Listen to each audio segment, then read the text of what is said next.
കയ്യിൽ അവൈലബിൾ ആയിട്ടുള്ള dry fruits cut ചെയ്തത് ചേർത്ത് ഡെക്കറേറ്റ് ചെയ്യാം.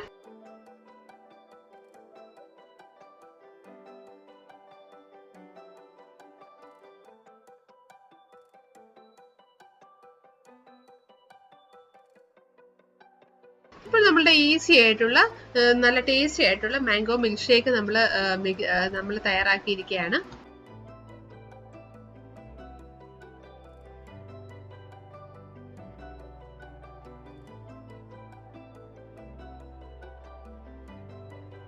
അല്പം മാംഗോ പീസസ് കൂടെ വെച്ചിട്ടൊന്ന് ഡെക്കറേറ്റ് ചെയ്യാം.